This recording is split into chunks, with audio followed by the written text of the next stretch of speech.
1874 ഒരു തണുത്ത സായാഹ്നം. കേൾക്കുന്ന നിങ്ങളൊന്ന് സങ്കൽപ്പിച്ചു നോക്കൂ. റോമിലെ അർഡിയാറ്റിന വഴിയിലുള്ള വിശാലമായ ഡൊമിറ്റില്ല കാറ്റക്കോമ്പുകൾ, അതായത് ഭൂമിക്കടിയിൽ കിലോമീറ്ററുകളോളം നീണ്ടുകിടക്കുന്ന ഇരുളടഞ്ഞ ശ്മശാന അറകൾ. അതെ, നൂറ്റാണ്ടുകളായി ആരും കടന്നു ചെല്ലാത്ത, എന്താ പറയാ, തികച്ചും നിഗൂഢമായ ഒരു സ്ഥലം. കൃത്യം. അവിടെയാണ് 19-ാം നൂറ്റാണ്ടിലെ പ്രശസ്തനായ പുരാവസ്തു ഗവേഷകൻ ജിയോവാനി ബാറ്റിസ്റ്റ ഡി റോസി തന്റെ കയ്യിലുള്ളൊരു ചെറിയ വിളക്കിന്റെ വെളിച്ചത്തിൽ ആ വലിയ കണ്ടെത്തൽ നടത്തുന്നത്. മണ്ണും ചെളിയും പുരണ്ട ഒരു മാർബിൾ ഫലകത്തിന്റെ ചില കഷണങ്ങൾ. വെറുമൊരു കഷ്ണം മാർബിൾ അല്ല അത്. അതിലെ ആ മങ്ങിയ ലാറ്റിൻ അക്ഷരങ്ങൾ അദ്ദേഹം കൂട്ടി വായിച്ചപ്പോൾ ലോകം അതുവരെ വിശ്വസിച്ചിരുന്ന ഒരു വലിയ ചരിത്രകഥ പൂർണ്ണമായും തെറ്റാണെന്ന് തെളിയുകയായിരുന്നു. അതെ, 1000-ലധികം വർഷങ്ങളായി ആളുകൾ വിശ്വസിച്ചിരുന്ന കാര്യങ്ങളാണ് ആ ഒറ്റ ശിലാശാസനം തിരുത്തിക്കുറിച്ചത്. അപ്പോ ഈ രഹസ്യങ്ങളിലേക്കുള്ള വിശദമായ ഒരു പര്യവേക്ഷണമാണ് നമ്മളിന്ന് നടത്തുന്നത്. ഡി റോസി കണ്ടെടുത്ത ആ ഫലകത്തിൽ തെളിഞ്ഞുവന്നത് മീരിയസ്, അക്കിലിയസ് എന്നീ 2 പേരുടെ യഥാർത്ഥ ചരിത്രമാണ്. ശരിയാണ്. അതിക്രൂരന്മാരായ 2 റോമൻ സൈനികർ പെട്ടെന്നൊരു ദിവസം തങ്ങളുടെ രക്തം പുരണ്ട ആയുധങ്ങൾ വലിച്ചെറിഞ്ഞ് സ്വന്തം ജീവൻ ബലി നൽകാൻ തയ്യാറായതെങ്ങനെയെന്നുള്ളതിന്റെ വളരെ വിസ്മയിപ്പിക്കുന്നൊരു ചരിത്രം. അപ്പോൾ ഇതിന്റെ തുടക്കം മുതൽ തന്നെ നമുക്ക് നോക്കാം. ഇതൊരു വെറും ചരിത്രകഥ മാത്രമല്ല, അല്ലേ? അധികാരവും മതവും പിന്നെ ആശയപ്രചാരണവുമൊക്കെ എങ്ങനെയാണ് നൂറ്റാണ്ടുകളിലൂടെ ചരിത്രത്തെ മാറ്റിമറിക്കുന്നത് എന്നതിന്റെ ഏറ്റവും മികച്ച ഉദാഹരണമാണത്. തീർച്ചയായും. ഇത് മനസ്സിലാക്കാൻ നമ്മൾ AD 300കളിലേക്ക് പോകേണ്ടതുണ്ട്. അതായത് ഡയോക്ലീഷ്യൻ ചക്രവർത്തിയുടെ കാലത്തേക്ക്. റോമൻ സാമ്രാജ്യം ക്രൈസ്തവരെ അതിക്രൂരമായി വേട്ടയാടിക്കൊണ്ടിരുന്ന ഒരു ഇരുണ്ട കാലഘട്ടമായിരുന്നു അത്. ആ സാമ്രാജ്യത്തിന്റെ കൽപ്പനകൾ നടപ്പിലാക്കാൻ നിയോഗിക്കപ്പെട്ടവരായിരുന്നു ഈ നീരിയസും അക്കിലിയസും. അവർ വെറും സൈനികർ മാത്രമായിരുന്നില്ല. ഭരണകൂടത്തിന്റെ ഈ ക്രൂരതകൾ സ്വന്തം കൈകൾ കൊണ്ട് നേരിട്ട് നടപ്പിലാക്കിയിരുന്നവർ കൂടിയായിരുന്നു. അതെ, പക്ഷെ അവിടെ നിന്നാണ് 4-ാം നൂറ്റാണ്ടിന്റെ അവസാനത്തിൽ ഡമാസസ് മാർപ്പാപ്പ എഴുതിവെച്ച ആ ശിലാശാസനത്തിലെ വരികളിലേക്ക് നമ്മൾ എത്തുന്നത്. നമ്മൾ നേരത്തെ പറഞ്ഞ ഡി റോസി കണ്ടെത്തിയ അതേ ശിലാശാസനം. ഡമാസസിന്റെ വാക്കുകള് ശരിക്കും എന്താ പറയാ, കേൾക്കുമ്പോൾ തന്നെ രോമാഞ്ചമുണ്ടാക്കുന്നതാണ്. അതിൽ പറയുന്നത് ഇങ്ങനെയാണ്: ഭയത്താൽ സ്വേച്ഛാധിപതിയുടെ ക്രൂരമായ കൽപ്പനകൾ അനുസരിച്ചിരുന്ന അവർ പെട്ടെന്ന് തങ്ങളുടെ കോപമുപേക്ഷിച്ച് ക്രിസ്തുമതം സ്വീകരിച്ചു. അവർ തങ്ങളുടെ പരിചകളും പടച്ചട്ടകളും രക്തം പുരണ്ട കുന്തങ്ങളും വലിച്ചെറിഞ്ഞു. നമ്മൾ ഇതിന്റെ ഒരു വ്യാപ്തി ശരിക്കുമൊന്ന് ചിന്തിച്ചു നോക്കണം. ഇതൊരു ചെറിയ കാര്യമല്ല. ഇന്നത്തെ കാലത്തെ ഒരു ഏകാധിപത്യ ഭരണകൂടത്തിൽ ഏറ്റവും ക്രൂരമായ ഒരു രഹസ്യാന്വേഷണ ഏജൻസിയിലോ അല്ലെങ്കിൽ ഒരു സ്പെഷ്യൽ ഫോഴ്സിലുള്ള ഉന്നത ഉദ്യോഗസ്ഥർ ആ ഭരണകൂടത്തിന്റെ ക്രൂരതകൾ മനസ്സിലാക്കി സ്വന്തം തോക്ക് വലിച്ചെറിഞ്ഞ് പരസ്യമായി ശത്രുപക്ഷത്തേക്ക് പോകുന്നത് പോലെയാണിത്. അതെ, വളരെ കൃത്യമായ ഒരു ഉപമയാണത്. അവർക്ക് നന്നായി അറിയാമായിരുന്നു ഇതിന്റെ അനന്തരഫലം എന്തായിരിക്കുമെന്ന്. റോമൻ പൗരന്മാരായിരുന്നതുകൊണ്ട് തന്നെ അവരെ തലവെട്ടിയാണ് ഭരണകൂടം വധിച്ചത്. ശരിക്കും ഒരു വലിയ വഴിതിരിവാണത്. ജീവൻ സംരക്ഷിക്കാൻ യുദ്ധം ചെയ്തിരുന്നവർ സ്വന്തം ജീവൻ നൽകാൻ തയ്യാറാകുന്നു. ഈ ആദ്യകാല ക്രൈസ്തവരും അക്കാലത്തെ സൈനിക സേവനവും തമ്മിൽ വലിയൊരു സംഘർഷം നിലനിന്നിരുന്നില്ലേ? ഉണ്ടായിരുന്നു. ചരിത്രരേഖകളിൽ അത് വളരെ വ്യക്തമാണ്. ഒരു സൈനികന് വെറുതെ തന്റെ ജോലി ചെയ്ത് മനസ്സുകൊണ്ട് ഒരു ക്രിസ്ത്യാനിയായി ജീവിക്കാൻ കഴിയില്ലായിരുന്നുവെന്ന്. റോമൻ സൈന്യത്തിൽ ചേരുമ്പോൾ സാക്രമെന്റം എന്നൊരു പ്രതിജ്ഞ എടുക്കേണ്ടതുണ്ട്. ആ പ്രതിജ്ഞയുടെ ഭാഗമായി റോമൻ ദേവന്മാർക്കും ചക്രവർത്തിക്കും നിർബന്ധമായും ബലിയർപ്പിക്കണം, അല്ലേ? കൃത്യം.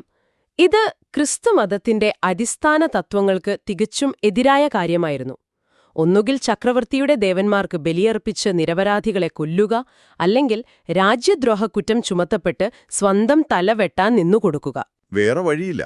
അപ്പോൾ ഈ നീരിയസും അക്കിലിയസും ഈ വലിയ പ്രതിസന്ധിയിലാണ് ആ രണ്ടാമത്തെ വഴി തെരഞ്ഞെടുത്തത്. തങ്ങൾ അതുവരെ ചെയ്തിരുന്ന ക്രൂരതകൾ തിരിച്ചറിഞ്ഞ് അവർ ആ അധികാരവും ആയുധങ്ങളും ഉപേക്ഷിച്ചു. കേൾക്കുന്ന നിങ്ങൾക്ക് ഇതിലെ ആ വലിയ ധാർമ്മികമായ ഉണർവ് മനസ്സിലാക്കാൻ സാധിക്കും. അതെ, പക്ഷേ ഈ കഥയിലെ ഏറ്റവും വലിയ വിരോധാഭാസം എന്താണെന്ന് വെച്ചാൽ, ഇത്രയും ധീരമായ ഒരു തീരുമാനമെടുത്തിട്ടും ചരിത്രം അവരോട് നീതി പുലർത്തിയില്ല എന്നതാണ്. ഇവരുടെ മരണം കഴിഞ്ഞ് കുറച്ചു നൂറ്റാണ്ടുകൾക്ക് ശേഷം കഥയാകെ മാറുന്നുണ്ട്. ശരിയാണ്. അവിടെയാണ് ഈ ചരിത്രത്തിലെ ഏറ്റവും കൗതുകകരമായ വഴിത്തിരിവ് സംഭവിക്കുന്നത്. ഡമാസ്നറ്റി ശിലാശാസനം കഴിഞ്ഞ് ഒരു 5-6 നൂറ്റാണ്ടുകൾക്ക് ശേഷം എഴുതപ്പെട്ട ദി ലാറ്റിൻ മാർട്ടിയർഡം എന്ന രേഖയിലേക്ക് വരുമ്പോൾ കഥ പൂർണ്ണമായി മാറുന്നു. ആ പുതിയ രേഖയനുസരിച്ച് ഇവർ അതിക്രൂരന്മാരായ റോമൻ സൈനികരല്ല, മറിച്ച് ഡോമിഷ്യൻ ചക്രവർത്തിയുടെ മരുമകളായ ഡോമിറ്റില്ലയുടെ പരിചാരകരാണ്. അതായത് കൊട്ടാരത്തിൽ അവരെ സേവിക്കുന്ന ഷണ്ടന്മാർ. ശരിക്കും ഇതൊരു ചെറിയ മാറ്റമല്ലല്ലോ.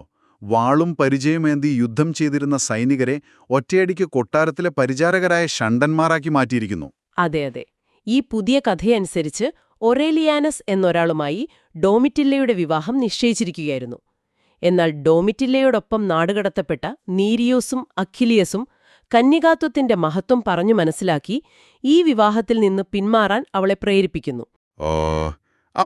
ഇതിലെ കുപിതനായ ഒറേലിയാനസ് ഇവരെ ടെറാസിയനയിൽ വെച്ച് അതിക്രൂരമായി പീഡിപ്പിച്ച് തലവെട്ടി കൊലപ്പെടുത്തിയെന്നാണ് ഈ പുതിയ രേഖ പറയുന്നത്. പക്ഷെ എനിക്ക് മനസ്സിലാവാത്ത ഒരു കാര്യം, എന്തിനാണ് ഈ പുതിയൊരു കഥ?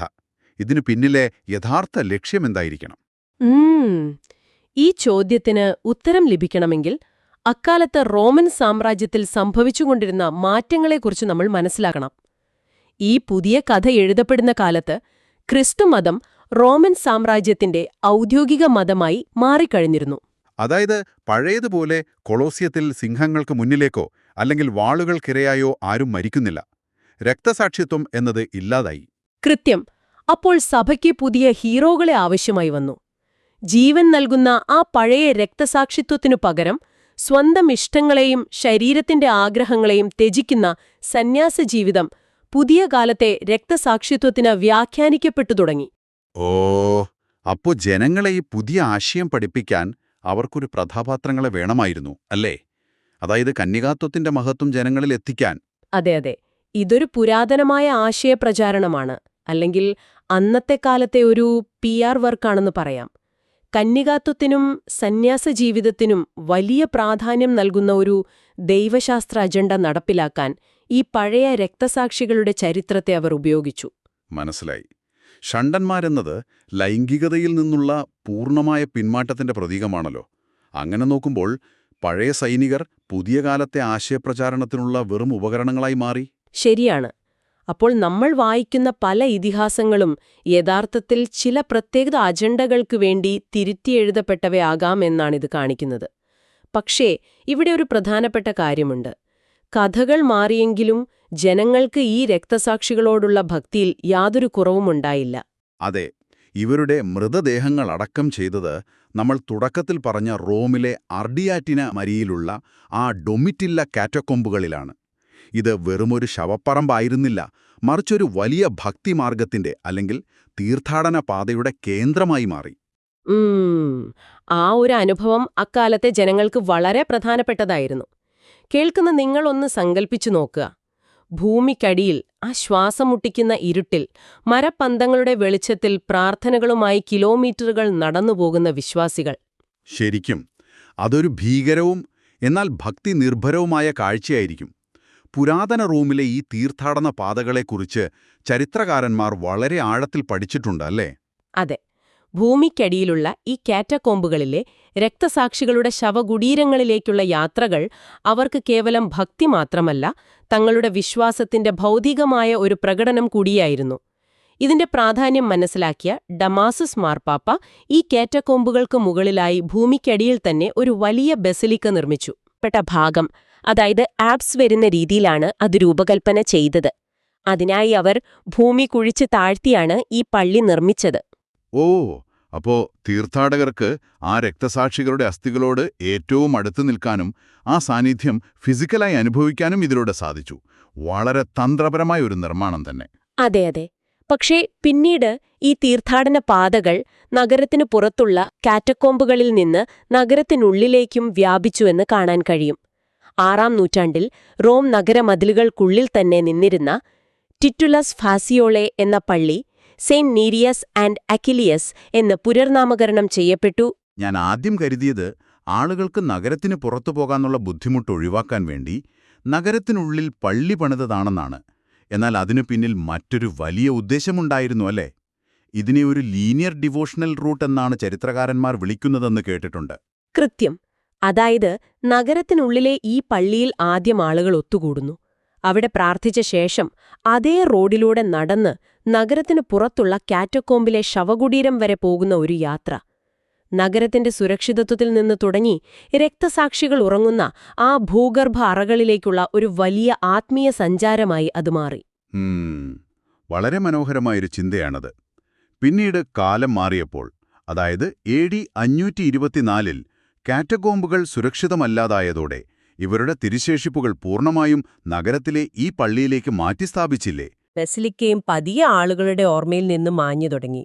റോമൻ സാമ്രാജ്യത്തിന്റെ പതനവും യുദ്ധങ്ങളും ഭൂകമ്പങ്ങളുമെല്ലാം കൂടിയായപ്പോൾ ആ വലിയ പള്ളി പൂർണ്ണമായും മണ്ണിനടിയിലായി. അപ്പോ നൂറ്റാണ്ടുകളോളം, അതായത് 1000-ലധികം വർഷങ്ങൾ ആ യാഥാർത്ഥ്യം അവിടെ ആരുമറിയാതെ ഉറങ്ങിക്കിടന്നു. പുറത്ത് ലോകം മുഴുവൻ നീരിയസും അക്കിലിയസും വെറും ഷണ്ടന്മാരായ പരിചാരകരായിരുന്നു എന്ന കള്ളക്കഥ വിശ്വസിച്ചു പോന്നു. ശരിയാണ്. ഇവിടെയാണ് നമ്മൾ ഈ പര്യവേക്ഷണത്തിന്റെ ഏറ്റവും ആവേശകരമായ ക്ലൈമാക്സിലേക്ക് എത്തുന്നത്. നമ്മൾ തുടക്കത്തിൽ പറഞ്ഞ ഡി റോസിയുടെ 1874-ലെ ചരിത്രപരമായ കണ്ടെത്തലിലേക്ക്. അതൊരു സാധാരണ പുരാവസ്തു കണ്ടെത്തലായിരുന്നില്ല. 1000 വർഷത്തെ ചരിത്രത്തെ ഒറ്റയടിക്ക് തിരുത്തിക്കുറിച്ച നിമിഷമായിരുന്നു അത്. ഡി റോസി ആ ഇരുളടഞ്ഞ കാറ്റക്കോമ്പുകളിൽ നടത്തിയ ഉത്ഖനനത്തിലൂടെ ആ പുരാതന ബസിലിക്കയുടെ അവശിഷ്ടങ്ങൾ, അതായത് ആ 3 വലിയ ഇടനാഴികളുള്ള പള്ളി, അദ്ദേഹം മണ്ണിനടിയിൽ നിന്ന് കണ്ടെത്തി. അതെ അതെ. പക്ഷേ ഏറ്റവും നിർണായകമായ തെളിവ് അതായിരുന്നില്ല. നമ്മൾ നേരത്തെ പറഞ്ഞ അവർ ആയുധം വലിച്ചെറിഞ്ഞ സൈനികരായിരുന്നു എന്ന് ഡമാസസ് മാർപ്പാപ്പ കൊത്തിവെച്ച ആ യഥാർത്ഥ ശിലാശാസനത്തിന്റെ കഷ്ണങ്ങളാണ് അദ്ദേഹം അവിടെ നിന്ന് കണ്ടെടുത്തത്. വാവ്! 15 നൂറ്റാണ്ടുകൾക്ക് മുൻപ് എഴുതപ്പെട്ട ആ വാക്കുകൾ വീണ്ടും വെളിച്ചം കാണുകയാണ്.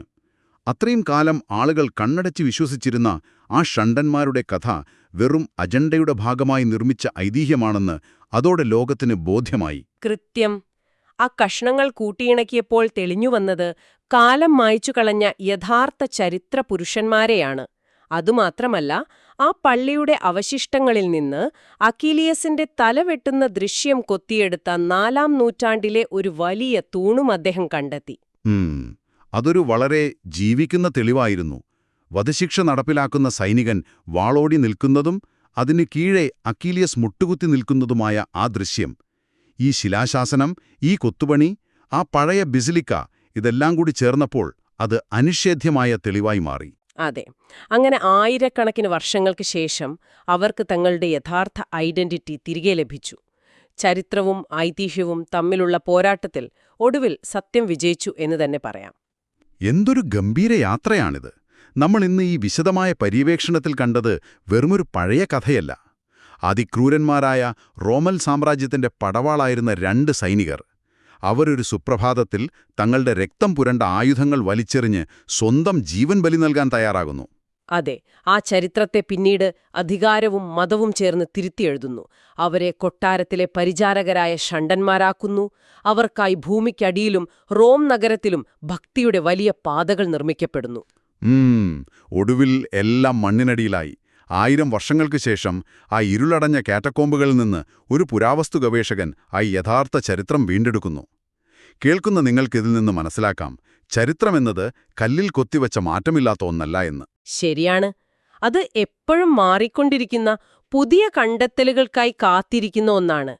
അധികാരങ്ങളും ആശയങ്ങളും മാറുന്നതിനനുസരിച്ച് ചരിത്രം എങ്ങനെ വളച്ചൊടിക്കപ്പെടുന്നു എന്നതിന്റെ ഏറ്റവും മികച്ച ഉദാഹരണമാണിത്. എന്നാൽ അപ്പോഴും സത്യം എവിടെയെങ്കിലും ഉറങ്ങിക്കിടപ്പുണ്ടാകും, എന്നെങ്കിലും ഒരിക്കൽ വെളിച്ചത്തു വരാൻ. തീർച്ചയായും. അപ്പോൾ നമ്മുടെ ഈ യാത്ര അവസാനിപ്പിക്കുമ്പോൾ കേൾക്കുന്ന നിങ്ങളിലേക്കൊരു വലിയ ചിന്ത വിടുകയാണ്. നമ്മളിന്ന് അടിയുറച്ചു വിശ്വസിക്കുന്ന, യാഥാർത്ഥ്യമെന്ന് കരുതുന്ന പല ചരിത്രരേഖകളും ഇതുപോലെ പല കാലഘട്ടങ്ങളിലെ അധികാരങ്ങളുടെയും ആശയങ്ങളുടെയും താൽപ്പര്യങ്ങൾക്കനുസരിച്ച് മാറ്റിയെഴുതപ്പെട്ടവയാകാം. അതെ അതെ. ഒന്ന് ചിന്തിച്ചു നോക്കൂ. നിങ്ങൾ ഇന്നുവരെ വിശ്വസിച്ചിരുന്ന ഒരു വലിയ ചരിത്ര സത്യം നാളെ ഒരു പുതിയ കണ്ടെത്തലിലൂടെ തെറ്റാണെന്ന് തെളിഞ്ഞാൽ നിങ്ങൾ എന്തു ചെയ്യും? നമ്മൾ വായിക്കുന്ന ചരിത്രത്തിന്റെ ഏത് ഏടിലായിരിക്കും ഇതുപോലൊരു അദൃശ്യമായ ശിലാശാസനം ഒരു പുതിയ ഡീറോസിയെയും കാത്ത് ഏതെങ്കിലും ഇരുളടഞ്ഞ മണ്ണടിയിൽ കിടക്കുന്നത്? കാലം കാത്തുവെച്ച സത്യങ്ങൾ ഇനിയും പുറത്തുവരാനിരിക്കുന്നതേയുള്ളൂ. മറ്റൊരു വിഷയവുമായി വീണ്ടും കാണാം. Good bye.